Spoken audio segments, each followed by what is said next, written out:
তো একটু আগে ফোন টিপতে টিপতে হঠাৎ করে আমি টিকটকে ঢুকি, আর টিকটকে ঢোকার পর গাইস এমন একটা ভিডিও আমার চোখের সামনে পড়ে, যে ভিডিওটা দেখার পর আমি নিজেকে রিয়াকশন দেওয়া থেকে বিরত রাখতেই পারি নাই।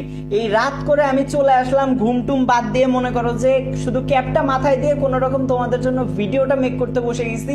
মানে তোমরা যদি এই ভিডিওটা পুরো দেখো নিজেকে কোনোভাবেই ঠিক রাখতে পারবে না। মানে ফোন দিয়ে এত সুন্দরভাবে কিভাবে এডিট করতে পারে এই ছেলেটা। সো সেই ছেলেটার অন্য কেউ না, এটা হচ্ছে আমাদের জুয়েল 9X। তো এর আগেও আমি ওর একটা ভিডিও প্রমোট করছিলাম।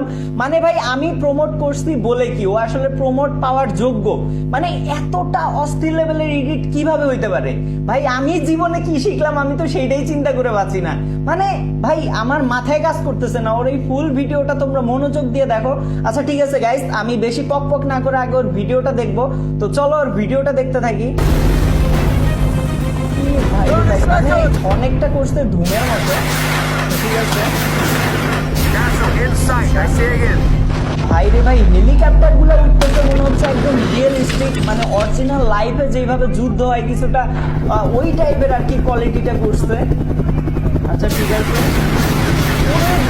মানে সিমেন্টের যে স্ট্যাচুটা বানানো, মানে বড় একটা ট্রাকের, সেই ট্রাকটা পর্যন্ত চলতেছে। মানে কি স্পিড, কিছু বলার নাই এই জায়গায় আমার।